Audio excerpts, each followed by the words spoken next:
Some people are not quiet because they have little to say, but because too much is happening before they can speak.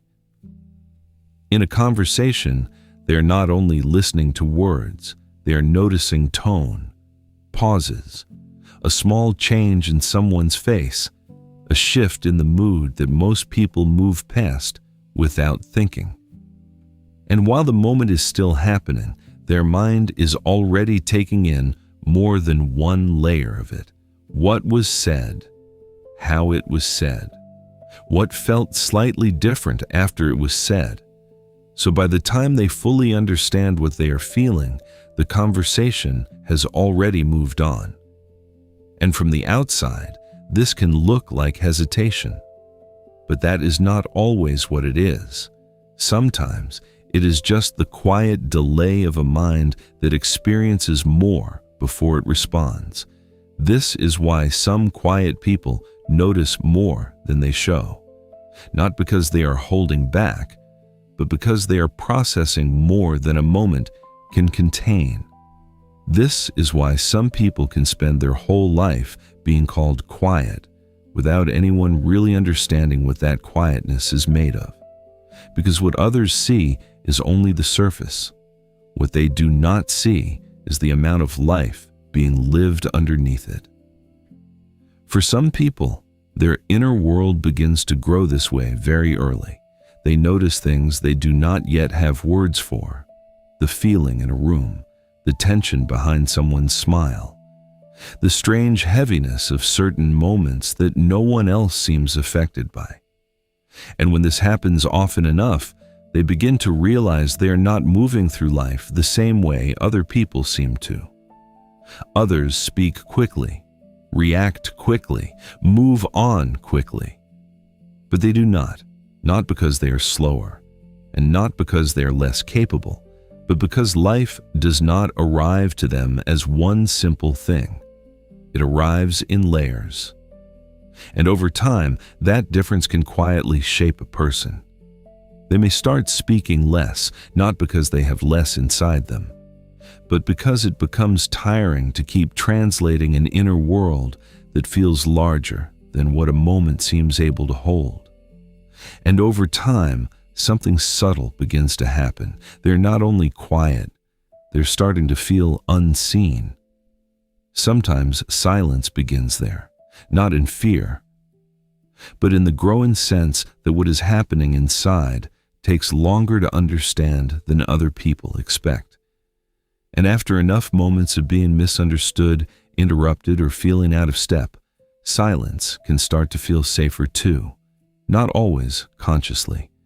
Sometimes the mind simply learns, wait a little longer, say a little less, keep more inside.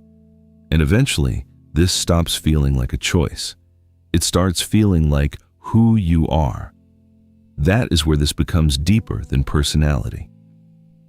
Because after a while, some quiet people do not just stay silent in moments.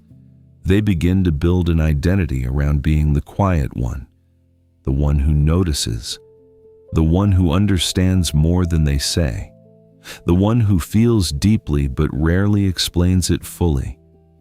And yet, this identity can become lonely. Because when your inner world is much larger than what you show, people often think they know you when they only know the part of you that reached the surface.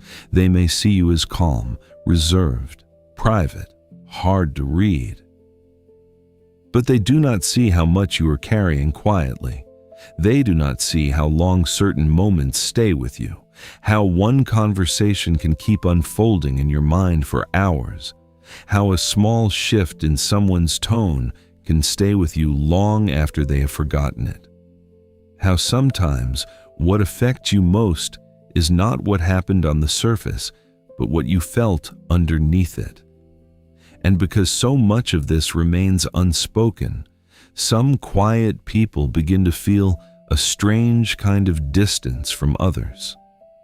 Not because they do not care, and not because they do not want connection, but because it is possible to be present with people and still feel that your real experience of life is happening somewhere deeper than what is being shared. This is a very quiet kind of loneliness, the loneliness of being with others while knowing how much of you never made it into the room. The loneliness of feeling deeply understood by no one because you have spent so much time learning how not to burden people with the full weight of what you notice. And if this goes on long enough, a person may begin to question themselves. Why do things stay with me this long? Why does everything feel more layered to me? Why do I feel both connected to people and separate from them at the same time? These questions can feel heavy when you do not understand where they come from. Because without that understanding, quietness can start to look like a flaw, like awkwardness, like distance, like something that should be fixed. But often, that is not the truth at all, is what happens when a person absorbs more than they can immediately express. Sometimes, it is what happens when someone is living with an inner life that is too detailed, too layered, too aware to be spoken quickly. Sometimes, it is not emptiness. It is depth without an easy outlet. And that depth changes the way a person lives. They do not only remember events, they remember patterns. They remember what something meant, what it revealed, what it changed in the way they understood someone. They are not just reacting to moments. They are slowly building an understanding of people, of relationships, of life itself. This can make them seem quiet on the outside, but inwardly, they may be living in constant conversation with what they have seen, felt, and understood. That is why some quiet people can look simple from a distance while carrying a world inside them. A world of observations, reflections, unspoken feelings, connections no one else noticed forming. And yes, this way of living can be heavy. It can make social life more tiring. It can make misunderstandings hurt more.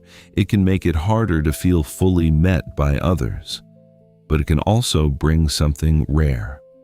A depth of perception, a sensitivity to meaning, a way of understanding people that does not depend only on what they say. So this is not just a burden, it is also a way of experiencing life that many people never learn how to name. And perhaps that is why so many quiet people spend years thinking something is wrong with them, when really they were simply experiencing the world at a depth that took longer to understand. And maybe that understanding is what matters most, because the goal was never to become someone else. Not someone quicker, not someone louder, not someone easier for the world to read, only to see yourself clearly enough to stop mistaking your depth for something broken. Because some people are quiet not because there is little inside them, but because their inner world has always been larger than what they knew how to show. And maybe understanding that does not change how deeply you feel, but it may change how gently you begin to hold yourself. And sometimes that is where the loneliness softens, not when the whole world finally understands you, but when you begin to understand yourself.